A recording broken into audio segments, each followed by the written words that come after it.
Today, let's discuss about pollutions. What are pollution actually? कि भाई, what are the definitions? What are the type of environmental pollutions? What are the classifications? उसकी terminologies क्या होती हैं? What are the sources of pollutions? And then what about the water quality standards for basic water bodies?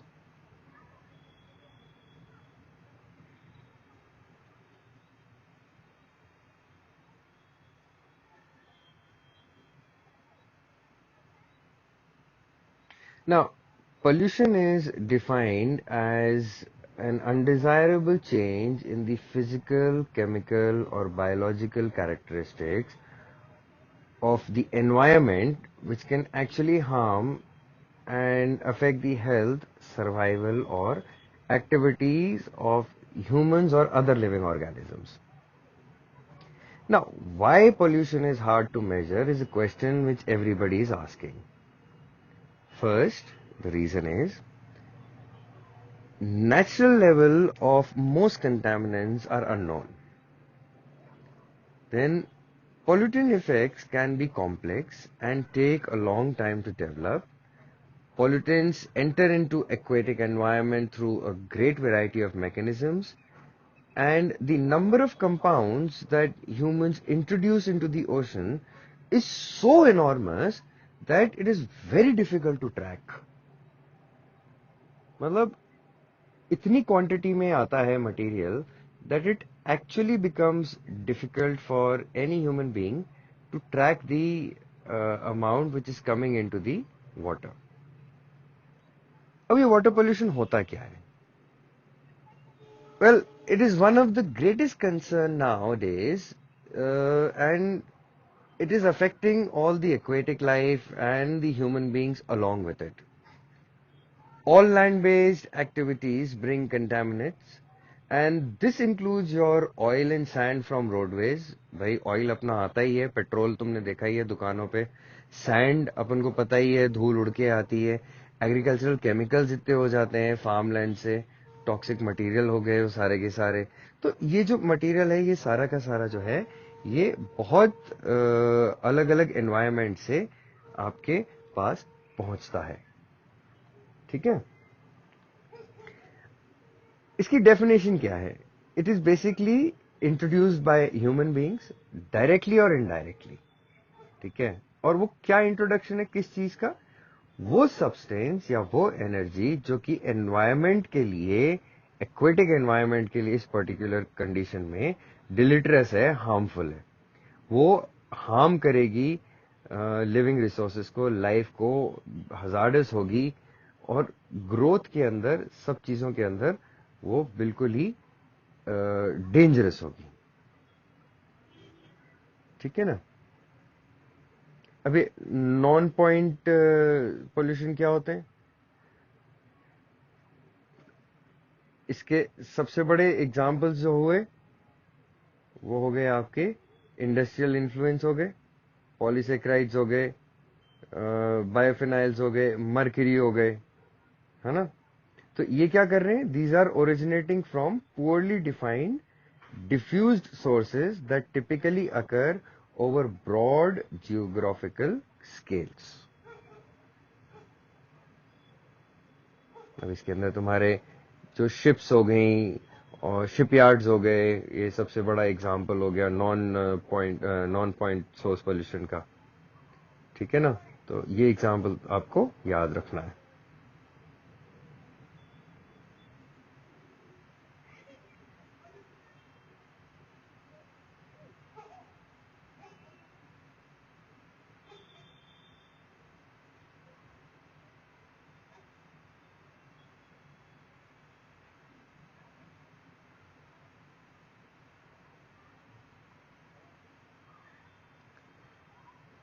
Let's talk about the classification of these aquatic pollutions. So, water quality measurement जो होता है वो तीन broad categories में fall करता है: physical, chemical and biological. Physical में क्या क्या आ गया आपका? आपका टेम्परेचर आ गया, कलर आ गया, उसकी स्मेल आ गई, ओडर हो गया. And then you have your suspended solids and turbidity. उसमें कितने सस्पेंडेड सॉलिड्स हैं और वो कितना गाढ़ा दिख रहा है. केमिकल कैरेक्टरिस्टिक्स में क्या आ गए? डिसॉल्व्ड ऑक्सीजन हो गई. हर एक को ऑक्सीजन चाहिए, लिविंग बींग्स को, है ना? तो ऑक्सीजन वाटर में कितनी है? बायोलॉजिकल ऑक्सीजन डिमांड कितनी है उस वाटर की? केमिकल ऑक्सीजन डिमांड कितनी है? हम कोशिश करेंगे इस कंसेप्ट को समझाने की कुछ टाइम में. क्या क्या न्यूट्रिएंट्स हैं, पीएच क्या है, मिनरल्स क्या है, मेटल्स एंड ऑर्गेनिक कंपाउंड्स क्या हैं. और बायोलॉजिकल में आ जाएगा types and quantities of aquatic organisms, कि भाई उस ऑर्गेनिक जो एक्वेटिक एरिया है उसमें क्या क्या है. बैक्टीरिया है, एल्गी है, प्लैंकटन है. ये डिपेंड करता है स्पीसीज टू स्पीसीज पे. फिजिकल पोल्यूशन क्या होता है, इसको अपन तीन चीज में देखते हैं, तीन चार चीज में देखते हैं. सबसे पहला आता है कलर चेंज. कलर चेंज जो है is not harmful unless it is associated with a toxic chemical, but it may affect the quality of sunlight that penetrates to a given depth, inhibiting plants and animal metabolism. Light जितना अंदर घुसेगी उतनी ज्यादा वो photosynthesis कर पाएंगे, उतनी ज्यादा advantage रहेगा. टर्बिडिटी सेम थिंग, जितना गाढ़ा पानी होगा उतनी कम लाइट उसके अंदर घुस पाएगी.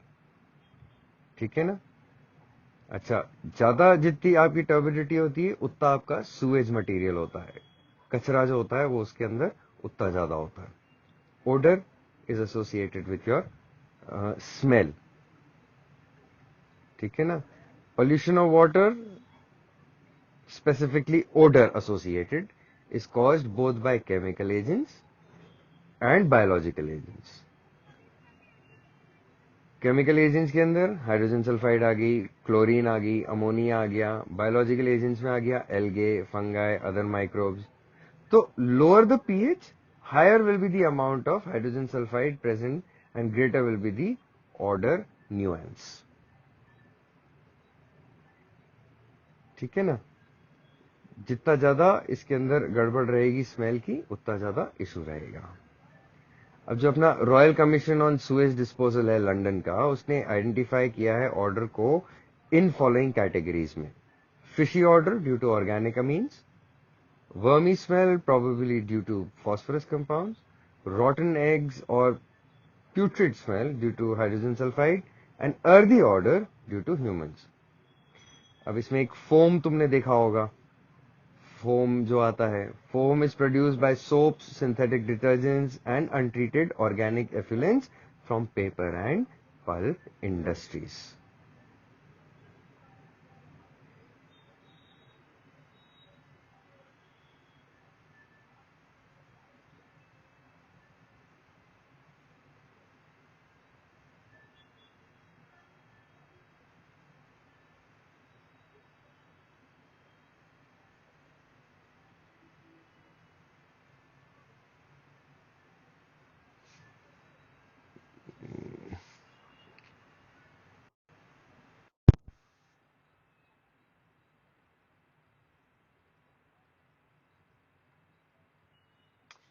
केमिकल पोल्यूशंस क्या होते हैं पानी के?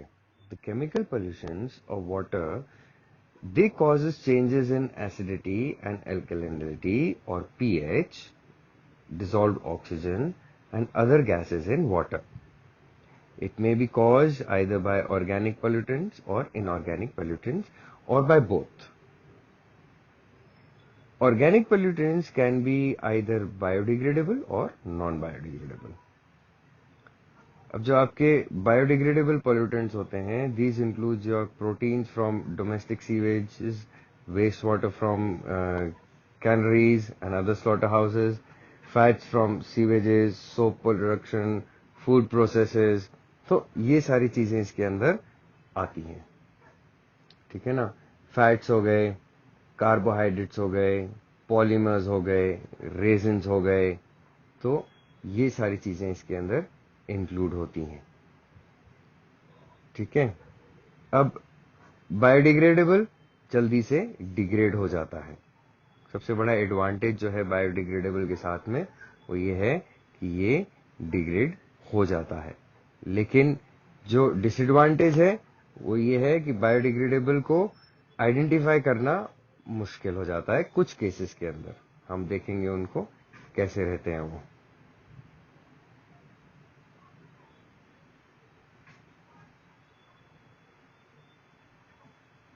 नॉन बायोडिग्रेडेबल क्या हो जाते हैं? These pollutants are those which persist in the aquatic system for a long time। और इसके एग्जाम्पल क्या हो गए? आपके पेस्टिसाइड्स हो गए, फंजीसाइड्स हो गए, जो आपके केमिकल एसोसिएटेड हैं, जो आर्टिफिशियली अपन सिंथेसाइज करते हैं, जो कि नेचर उसको ब्रेक डाउन नहीं कर सकता है, उनको अपन नॉन बायोडिग्रेडेबल ऑर्गेनिक पोल्यूटेंट्स कहते हैं। इसमें आपके काफी सारी गैसेस हो गई, टॉक्सिक मटेरियल्स हैं, कंपाउंड्स हैं जो कि इनऑर्गेनिक पोल्यूटेंट्स फॉर एग्जांपल जैसे हैं। क्योंकि ये क्या करते हैं, ये वाटर क्वालिटी को बहुत ज्यादा सीरियसली डिग्रेड कर देते हैं। एट द सेम टाइम इनको नेचर के अंदर डिग्रेड करने का कोई मेथड नहीं मिला हुआ है अभी तक। इनको अगर हमारे को डिग्रेड करना है तो इनको हमें केमिकली ही डिग्रेड करना पड़ेगा, और केमिकली डिग्रेड करने के लिए इनको काफी टाइम लग जाता है, which is actually a difficult task for most of the scientific society. अब आपके फॉर एग्जांपल आप ले लो फंजीसाइड्स ले लो, या हर्बिसाइड्स ले लो, या इंसेक्टिसाइड्स ले लो।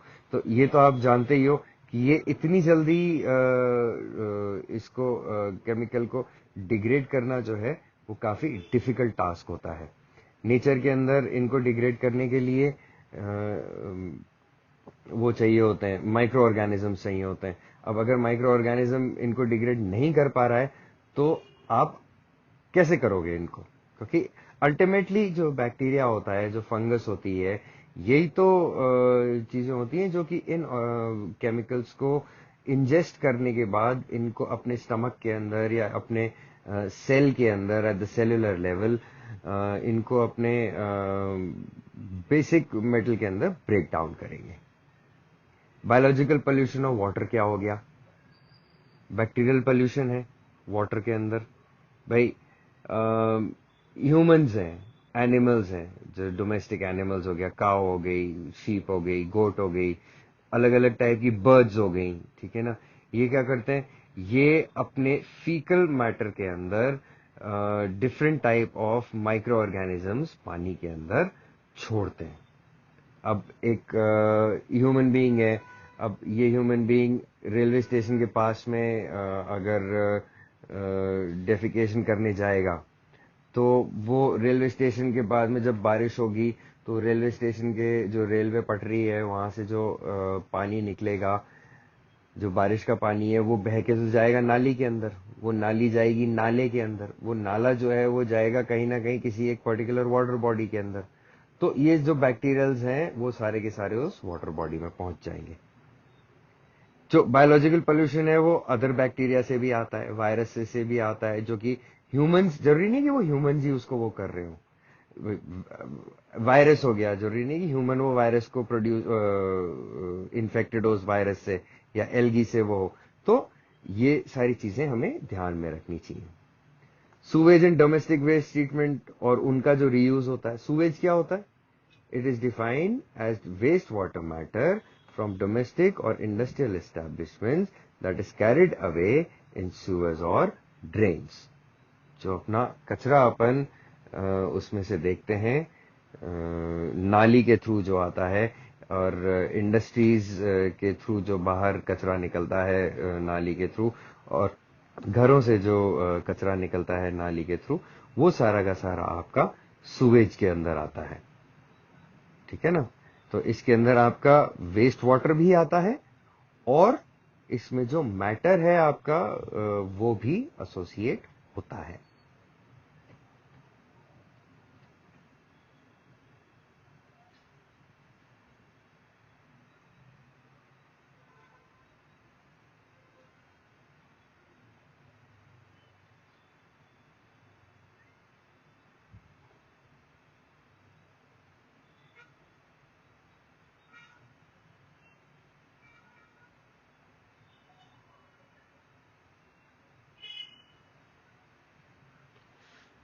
सुवेज का कॉम्पोजिशन देखते हैं। Sewage effluents, they contain a wide variety of dissolved and suspended impurities from both municipal and domestic waste.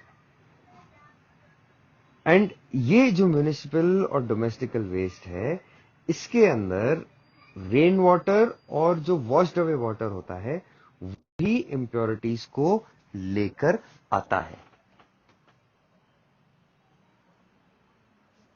Even though the quality of sewage disposed varies from place to place, the chemical characteristics remain the same. कहीं से भी आए कचरा, कचरे का जो chemical characteristics है वो तो सेम ही रहेगा. कागज हुआ तो कागज जर्मनी से आए, चाहे फ्रांस से आए, चाहे बाथरूम से आए, चाहे क्लासरूम से आए. समझ में आई? In general, sewage contains dissolved solids, which includes your suspended solid and nutrients like nitrogen, potassium, sulfate, chlorides. It also includes your heavy metals like iron, copper, cobalt, zinc, lead, nickel, and at the same time bacteria and viruses. Sewage जो होता है वो 99% water होता है, 1% solid होता है. लेकिन ये जो 1% सॉलिड है, उस सॉलिड का 70% ऑर्गेनिक है, 30% इनऑर्गेनिक है. अब वो जो ऑर्गेनिक है 70%, उस 70% का 60% प्रोटीन है, 20% आपका कार्बोहाइड्रेट्स आ गया एंड 10% फैट्स आ गया. थर्मल पोल्यूशन क्या होता है, उसके क्या कॉजेज होते हैं, क्या कॉन्सिक्वेंसेज होते हैं? Pollution, also called environmental pollution, the addition of any substance, solid, liquid or gas, or any form of energy such as heat, sound or radioactivity to the environment at the rate it can be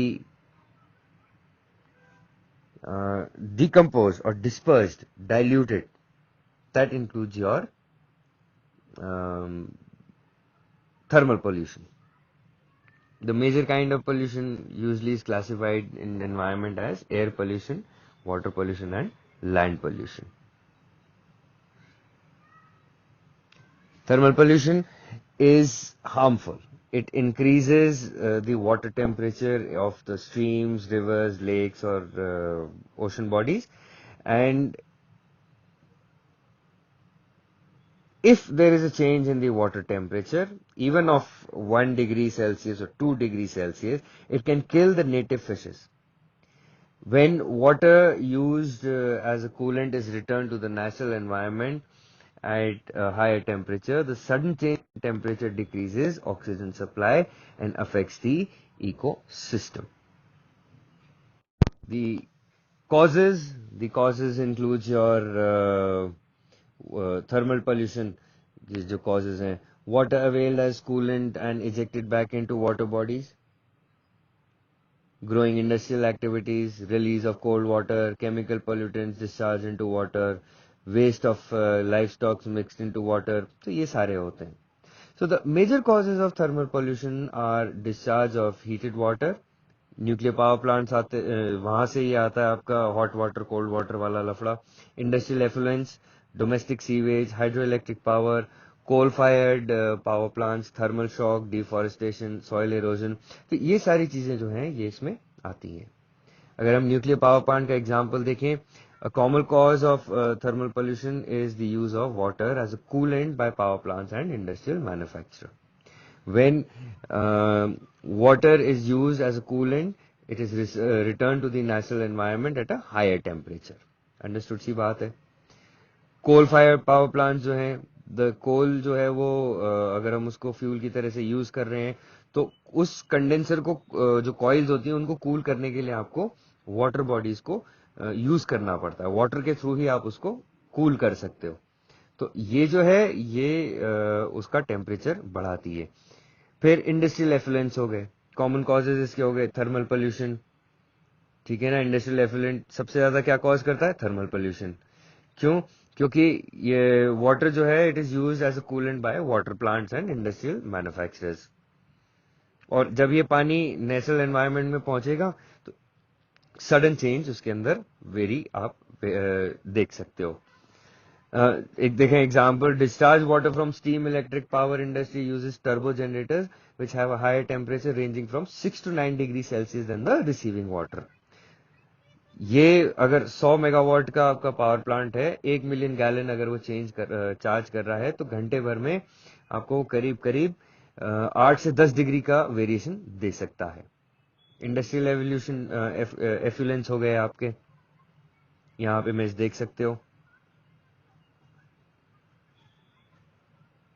domestic sewage हो गया. Domestic is commonly sewage is commonly discharge into lake, canals और streams. ये भी चीज हमारे को ध्यान रखनी पड़ेगी. अभी हम देखेंगे किस तरीके से ये ड्रेन होता है आने वाली स्लाइड्स के अंदर, है ना. तो अभी हम जो देख रहे हैं वो यही देख रहे हैं कि डोमेस्टिक सीवेज किस तरीके से अपना प्लांट्स के अंदर आ रहा है.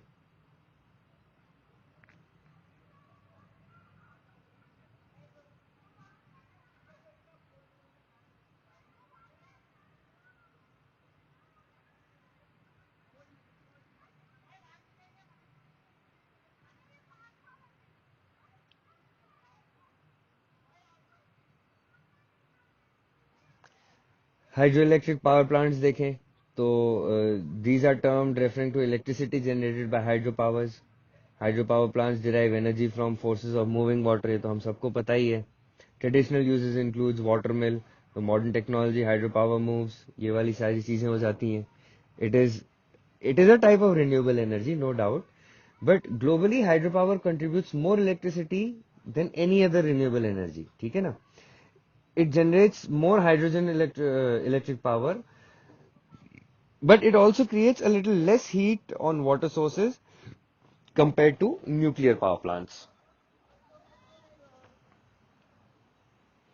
यहाँ हम हाइड्रोजन इसका वो देख रहे हैं डैम्स के थ्रू जो आता है.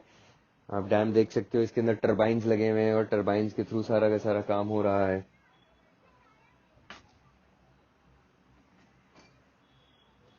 थर्मल शॉक क्या होता है? When a power plant first opens or shuts down for repair or other causes, fishes and other organisms adapts to a particular temperature. तुम्हारे को भी अगर मैं एक बहुत ठंडे कमरे से सडनली एक बहुत गर्म कमरे में रख दूंगा तो तुम्हारी भी तबीयत खराब हो जाएगी. ठीक है ना. लेकिन अगर ये स्ट्रेस एक्सेस में हो जाता है तो ये गड़बड़ कर जाता है. ये जो थर्मल शॉक है इसको अपन प्रिवेंट किस तरीके से कर सकते हैं? ये जो थर्मल ग्रेडियंट्स हैं इनको यूज करके, जैसे कि टेम्परेचर का जो वेरिएशन है वो धीरे धीरे इंक्रीज हो या डिक्रीज हो. ठीक है ना. मटेरियल का कोफिशिएंट जो है थर्मल एक्सपेंशन का, वो हम उसको इंक्रीज कर सकते हैं. बिल्ट इन कंप्रेसिव स्ट्रेसेस जो होते हैं, जैसे टेम्पर्ड ग्लासेस हो गए, उनको अगर अपन यूज करते हैं, जैसे अपने कार के अंदर होते हैं टेम्पर्ड ग्लासेस, मोबाइल्स के अंदर तुमने देखे होंगे टेम्पर्ड ग्लासेस. तो अगर हम इन चीजों को यूज करते हैं तो हम लोग जो ये शॉक है थर्मल शॉक, इसको अपन काफी हद तक रिड्यूस कर सकते हैं.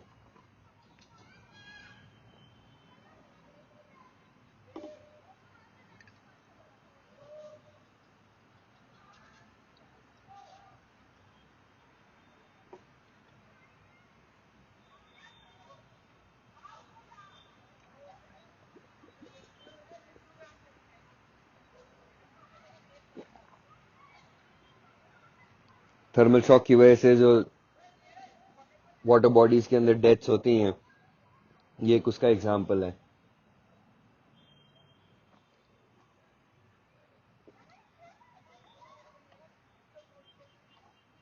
अब बात आती है डिफॉरेस्टेशन की. डिफॉरेस्टेशन क्या होता है? एक पर्टिकुलर फॉरेस्ट एरिया के अंदर से अगर आप खूब सारा मटेरियल जो कि ऑक्सीजन गिविंग है, प्लांट्स हो गए या ट्रीज हो गए, उनको अगर आप हटा रहे हो तो that is called as your deforestation. ठीक है. ट्रीज जो होते हैं ये लेक्स को और स्ट्रीम्स को ठंडा रखते हैं क्योंकि ये एक पर्टिकुलर अमाउंट ऑफ सनलाइट को ब्लॉक करके रखते हैं. अब जो इंडिविजुअल्स हैं, जो ह्यूमन बींग्स हैं, दे रिमूव दिस शेडिंग. ठीक है. क्यों? क्योंकि उनको या तो लकड़ी काटनी होती है या उस एरिया के अंदर क्रॉप ग्रो करना होता है. तो एक ही एग्जांपल है, आप देख सकते हो डिफॉरेस्टेशन कैसे हो रखा है यहां पे. Deforestation also causes your increase in temperature. And this increase in temperature ultimately affects everything.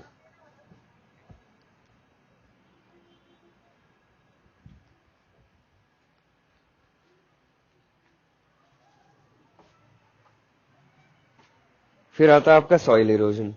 Soil erosion एक मेजर फैक्टर है थर्मल पोल्यूशन के लिए.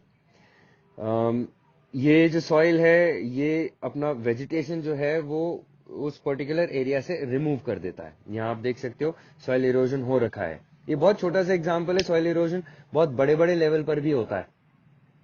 ये तो बहुत छोटी सी इमेज है, but you can see that soil erosion can also be at a very big level also. क्योंकि सॉइल इरोजन होगा तो वहां से माइक्रोबायोम भी जाएगा और बहुत सारी चीजें भी होंगी. उसके कॉन्सिक्वेंसेस क्या हो जाएंगे? माइक्रोबायोम गया तो डिक्रीज डिसॉल्व ऑक्सीजन सबसे बड़ा वो होगा. माइग्रेशन, इंक्रीज ऑफ टॉक्सिन्स, क्योंकि टॉक्सिन्स जो है उनको डिग्रेड करने वाले माइक्रोब्स होंगे ही नहीं. बायोडाइवर्सिटी नहीं होगी क्योंकि वहां पे सॉइल इरोजन हो रहा है. इकोलॉजिकल तो इम्पैक्ट अंडरस्टूड सी बात है, क्योंकि बायोडाइवर्सिटी नहीं होगी तो इकोलॉजिकल वो होगा. सो अच्छा, एक मेजर चीज आती है डिक्रीज डिसॉल्व ऑक्सीजन. वो क्या चीज होती है? गर्म पानी जो होता है उसके अंदर ऑक्सीजन का कंटेंट जो होता है वो कम होता है, और ऑक्सीजन जहां पर कम होगी वहां पे ऑर्गेनिज्म ग्रो नहीं कर सकता. फिर आती है माइग्रेशन. माइग्रेशन हो गया आपका फिश का या बर्ड्स का. They move, there are chances that they might move away from warm water to a more suitable condition. Understood सी बात है. अगर गर्म बहुत ज्यादा है पानी तो वहां से जो आपकी बर्ड्स हैं, फिशेस हैं, वो वहां से दूर जाना चाहेंगी. ठीक है ना?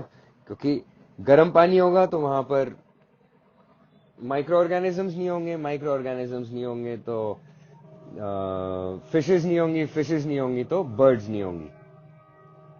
ठीक है? बर्ड्स नहीं होंगी तो उस एरिया के अंदर जो बाकी के बड़े मैमल्स हैं, हंटर्स जो हैं, वो वहां पर नहीं होंगे. क्योंकि जैसे जैसे टेम्परेचर इंक्रीज होता जाता है वैसे वैसे वहां की ऑक्सीजन कम होती जाती है. And everything on the planet earth is dependent on oxygen. ठीक है ना? We call it the blue planet. It is because of water, and the reason there is water on earth is because of this oxygen. फिर आता है increased toxins. भाई पानी के अंदर टॉक्सिन्स होंगे. वो टॉक्सिन्स जो आ रहे हैं वो आपके इंडस्ट्रीज से भी आ रहे हैं, एफिलेंट से भी आ रहे हैं, केमिकल से भी आ रहे हैं, फ्यूल से भी आ रहे हैं, हैवी मेटल से भी आ रहे हैं, और न्यूक्लियर जो पावर प्लांट्स हैं उनसे भी थोड़ा थोड़ा थोड़ा थोड़ा करके आपके रेडियो एक्टिव मटेरियल आते जाते हैं. तो ये सारे जो केमिकल्स और चीजें हैं ये बहुत अलग अलग टाइप के टॉक्सिक इफेक्ट्स प्लांट्स और एनिमल्स के ऊपर कॉज करते हैं. ठीक है ना? ये पॉइजनिंग कॉज कर देते हैं, या म्यूटेशन कॉज कर देते हैं, या स्टेरिलाइजेशन कॉज कर देते हैं. एक अपना डीडीटी का एग्जांपल मैं हर बार देता हूँ. डीडीटी के एग्जांपल में तुमने देखा होगा एग शेल्स किस हद तक डिग्रेड हुए थे, है ना? तो इन पॉल्यूशंस के कारण पे there is a lot of loss of biodiversity. अब जो सडन हीट है मैंने अभी बताया, वो या तो वनरेबल ऑर्गेनिजम्स को मार डालेगी या फिर उनको भगा देगी. तो जब वहां से वो पर्टिकुलर बायोडाइवर्सिटी है वो चली जाएगी तो उसका इफेक्ट बहुत सारे लेवल पे पड़ेगा. बहुत सारे जो हायरार्की होती है अपने फूड चेन के अंदर उनके ऊपर पड़ेगा. ठीक है ना? तो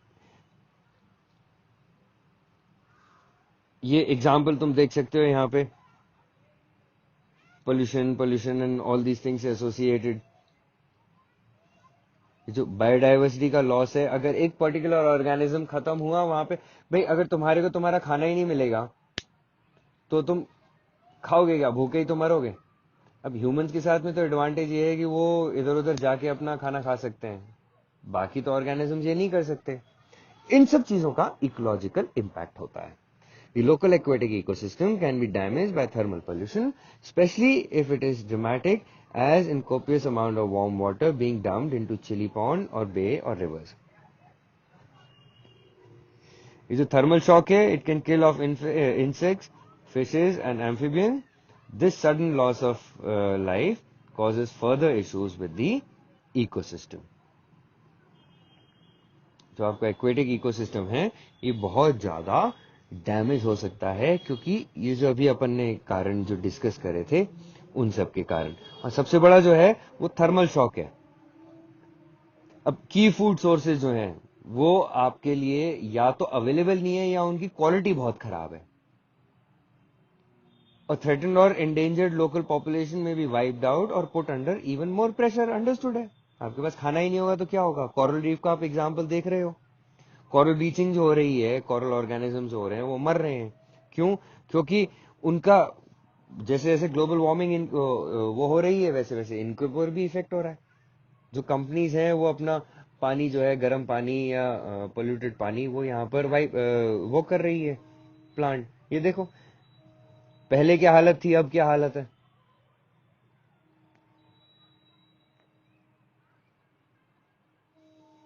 सो ये जो आपका वाटर पोल्यूशन है ये बहुत ज्यादा इफेक्ट करता है।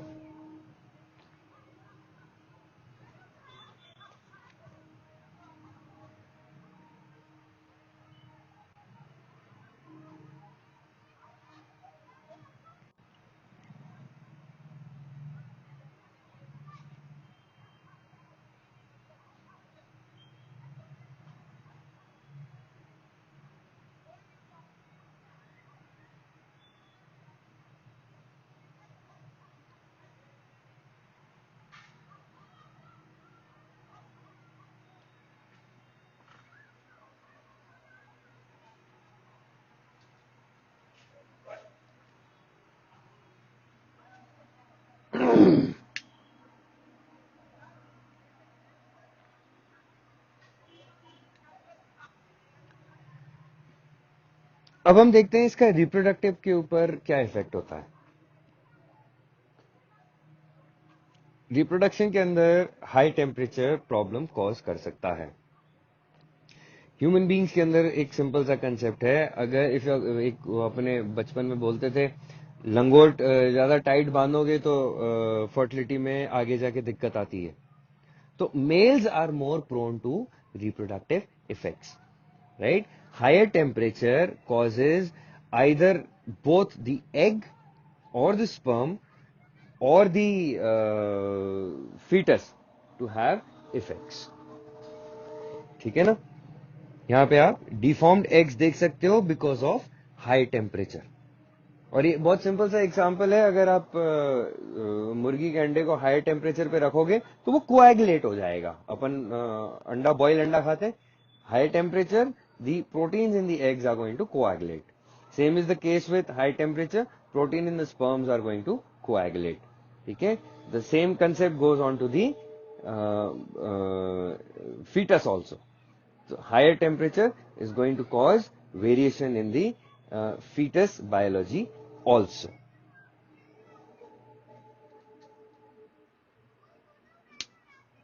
यहाँ आप देख सकते हो ये म्यूटेशन भी है और थोड़ा बहुत एनवायरमेंटल और टॉक्सिन्स का भी अफेक्ट है इस केस के अंदर।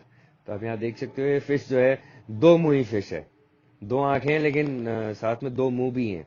सो जो एग जो आपका फ्यूज हुआ था उसमें कुछ गड़बड़ हुई थी।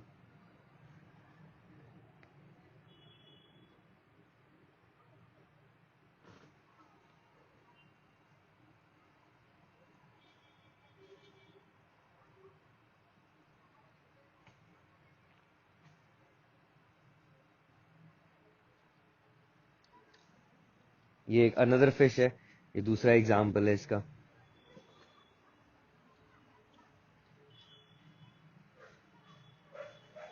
इस फिश की जो बॉडी है वो गड़बड़ है। अब क्या होता है कुछ केसेस में मेटाबॉलिक रेट इंक्रीज हो जाती है। Warmer waters may be good for cold blooded fish and amphibians, but only for a limited time. One of the many real problems that warm water may cause is faster metabolism. गर्मी में आपका metabolism तेज हो जाता है, सर्दियों में आपका metabolism कम हो जाता है। पोलर बेयर्स, अगर अपन एग्जांपल देखें इस चीज को और समझने की कोशिश करें तो polar bears are a good example. सर्दियों में आपका मेटाबॉलिज्म कम हो जाता है, सर्दियों में आप मोटे भी हो जाते हो, है ना? सो एक अपन केस स्टडी देखते हैं लूप रिवर की। इम्पैक्ट जो हुआ था लूप रिवर में, द बेंटली मैन्युफैक्चरिंग कंपनी, उसने क्या किया था, small scrap metal processing plant जो थे उसके वो लोकेटेड थे bank of Loop river power canal पे. The canal was built 65 years ago to provide water for hydroelectric power plant which provides electricity for that particular region. तो आपका जो अपन अभी जो केस स्टडी देख रहे हैं उसके अंदर अपन ये देख रहे हैं कि जो लूप रिवर कैनाल जो थी वो वाटर ड्रॉ करती थी लूप रिवर से several miles upstream from the Bentley plant.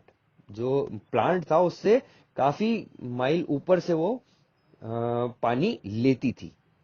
ठीक है, और जो पानी छोड़ती थी वो power plant is 3 miles below the Bentley plant, just below a small storage lake. Over the years, the canal has become an important freshwater estuary. Several species of catfish, perch, bilgeid, etc. It has been a popular area for sports fishermen. शुरू के अंदर जब इन्होंने शुरुआत करी थी तो वो एरिया जो था वो बहुत ज्यादा मायने रखता था, क्योंकि वहां पे फिशिंग होती थी और इनको लगा ये सब कर सकते हैं. उसमें काफी सारी डक्स भी रहती थी, मार्शेस थे तो काफी सारी डक्स आती रहती थी. ठीक है ना. तो इन्होंने बेंटली ने they started processing plant and they started the operation 7 years ago. Its operations has actually grown over the years, क्योंकि डिमांड ऑफ वाटर जो है वो इंक्रीज हुई है substantially. The company has been very profitable and has also been a good neighbour to the community. But all is not well for the company, क्योंकि biologist जो है वो ये सब चीजें जानते हैं. फिश पॉपुलेशन में एक कमी आती हुई बायोलॉजिस्ट को दिखी. जो हॉट वाटर आ रहा है बेंटली प्लांट से उसको ब्लेम किया गया. ठीक है ना. अब बेंटली जो कंपनी है वो भी परेशान तो होगी होगी. फिश पॉपुलेशन अगर कम हो रही है तो वहां पर जो मछली मारने जा रहे हैं, अच्छा बाय द वे यूएस के अंदर मछली मारना सिटी के अंदर शौक होता है, कमाने का जरिया नहीं होता है. ठीक है ना. तो ये चीज तुम्हें ध्यान रखनी पड़ेगी. So Bentley management feels that the declining fish populations are due to increased concentration of fertilizers or other agricultural chemicals which drain into the canal. Because Bentley would like to expand its facilities to meet increasing businesses, it faces the potential challenges from the State Department of Fisheries as well as the community. अब Bentley क्या कर रही है, वो blame कर रही है chemicals को. जो उसका blame जा रहा है वो chemicals को जा रहा है. It is not going to the जो हीटिंग हो रही है उसकी कंपनी के अंदर, क्योंकि भाई कार बन रही है तो उसमें लोहा है वो मेल्ट होगा और बहुत सारे स्टेप्स होंगे उसके अंदर, तो हीट तो होगी होगी ना. तो यहां तुम देख सकते हो किस तरीके से फिशेस जो है वो मर मर के एक साइड में आ रही हैं. ये जो फिशेस हैं ये, क्योंकि यहाँ पे रिवर डाउन द स्ट्रीम है, इन्होंने एक छोटा सा डैम बना रखा है जहां से ये पानी कलेक्ट कर रहे हैं और इनकी कंपनी में जा रहा है. तो यहाँ पे जो पानी जो ब्लॉकेज है, छोटा सा ब्लॉकेज है. अपन बारिश में जब नाव बहाते हैं कागज की, तो एक जहां पर जहां पर थोड़ा सा भी कचरे का ब्लॉकेज हो जाता है वहां पे अपनी जाके नाव रुक जाती है ना. तो यहाँ पर भी वही का वही केस है. यहाँ पर भी आपको एग्जैक्टली वही की वही फिशेस जो हैं वो उसी सेम पैटर्न के अंदर दबी हुई मरी हुई मिलेंगी, और ये आपके सामने वो दिख रही हैं. एक केस स्टडी देखते हैं अपन एनवायरमेंटल इंपैक्ट की थर्मल पावर प्लांट पे. तमिलनाडु का केस देखें. जयमकोडम लिग्नाइट पावर प्लांट है, जेएलपीसी. ठीक है ना. Zirconium Lignite Power Corporation. It's a joint sector company to exploit a zirconium lignite field with proposal to establish round about 3 by 500 megawatts lignite based pits. अब इसमें क्या हो रहा है कि इन्होंने जो अपनी माइंस की कैपेसिटी थी वो थी मिलियन टन्स पर एनम, और उसको करीब करीब 3 by 500 megawatt thermal power station के उसमें कन्वर्ट करने की कोशिश करी थी. The industrial sector is one of the major energy consuming sector in India. It uses about 50% of the total commercial energy in a country. Apart from the environmental problems associated with urbanization, the thermal power plant would have specific effects on the environment and people living in the urban area.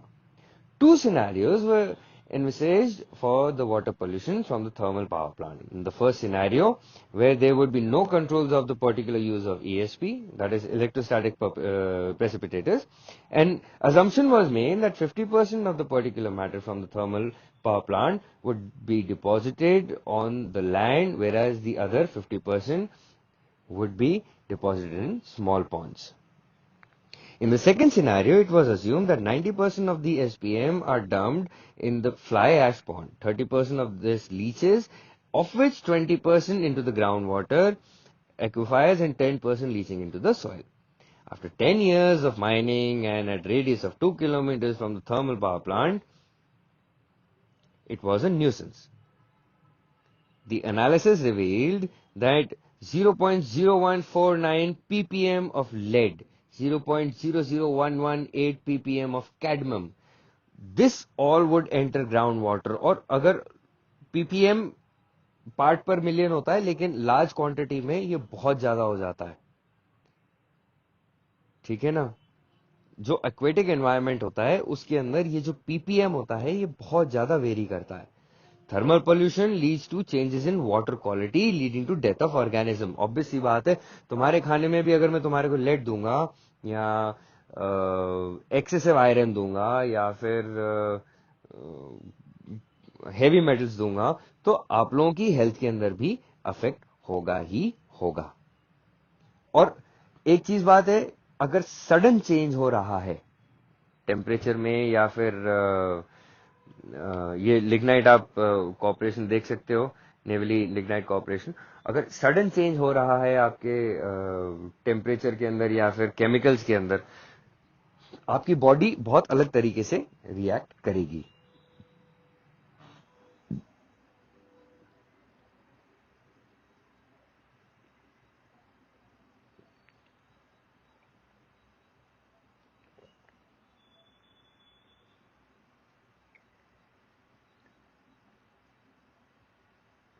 यहाँ आप cooling Pond's देख सकते हो. इन लोगों ने कोशिश करी है कि ये किस तरीके से अपने कूलिंग जो अपने हॉट वाटर आ रहा है न्यूक्लियर पावर प्लांट से, उसको थोड़ा बहुत टेम्परेचर को कूल करके ये सिचुएशन को संभालने की कोशिश कर रहे हैं.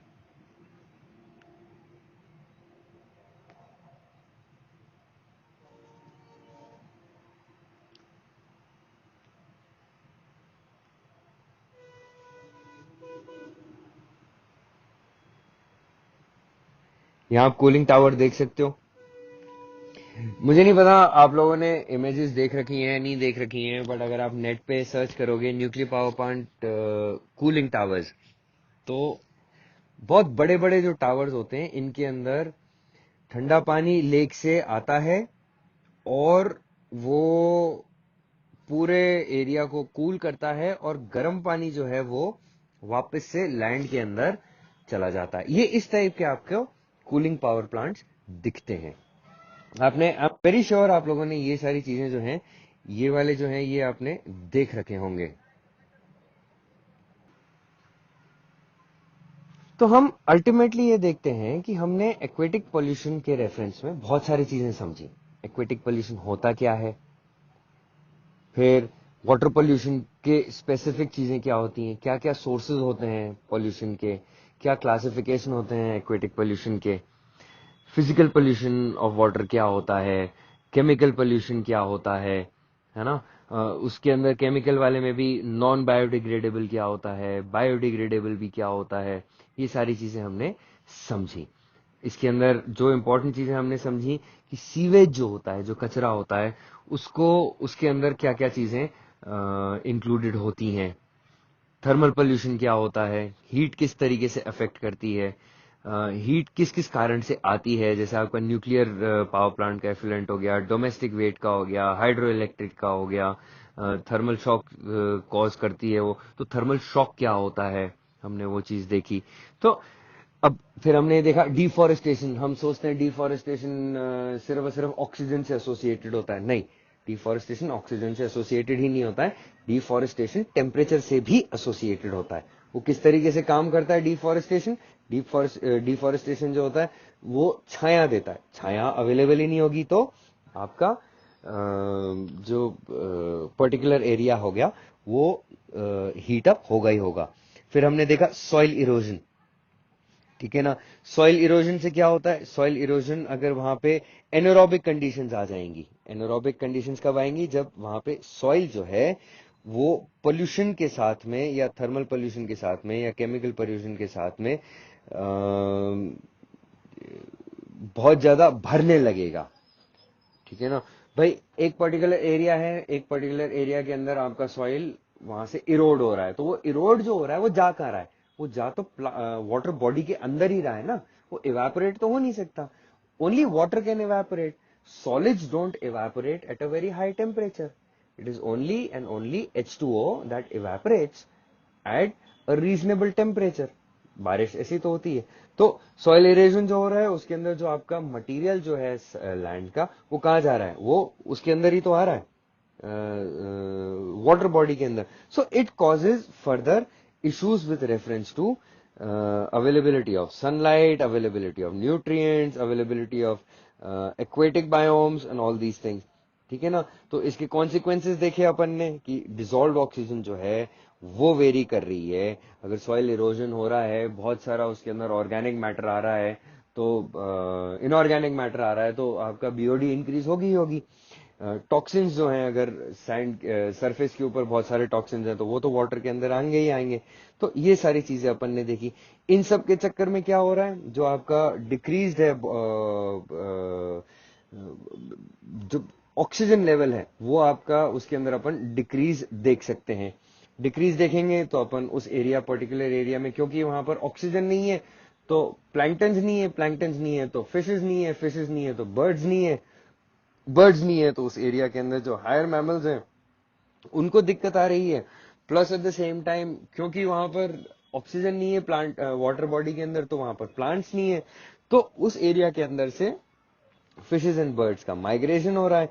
माइग्रेशन हो रहा है एट द सेम टाइम वहां पर, क्योंकि जो लैंड का मटेरियल है, टॉक्सिन्स हैं, माइक्रोब्स हैं, वो सारे के सारे वाटर बॉडी के अंदर आ रहे हैं, तो वहां पे इंक्रीज इन टॉक्सिन्स है। लॉस ऑफ बायोडाइवर्सिटी हो रही है इस कारण से अंदर। इस सब का इकोलॉजिकल इम्पैक्ट हो जाता है ना? तो अच्छा, एक चीज जो हमारे को समझनी है वो अभी भी ये समझनी है कि रिप्रोडक्टिव इफेक्ट्स जो हैं वो हर स्पीसीज को अफेक्ट करते हैं। It is not only humans के केस में थोड़ा सा वेरिएशन ये है कि ह्यूमन बींग्स जो है they are able to manipulate the science. Organisms, other living organisms, they cannot manipulate the science. Since they cannot manipulate the science, we have to intervene. And we cannot intervene at every subtropical level. So reproductive effects बहुत ज्यादा होते हैं। DDT का तुम्हारे को सबसे बड़ा example मिलेगा, टू हेडेड स्नेक्स हो गए, टू हेडेड फिशेस हो गई, काफ बॉर्न विथ 2 legs और 3 legs, ये सारे जो म्यूटेशंस हैं these are because of your environmental and ecological pollutions. आपकी इंक्रीज मेटाबॉलिक रेट का एक कंसेप्ट आता है इसके अंदर। गर्मी जैसे जैसे बढ़ती जाएगी वैसे वैसे आपका मेटाबॉलिज्म तेज होता जाएगा।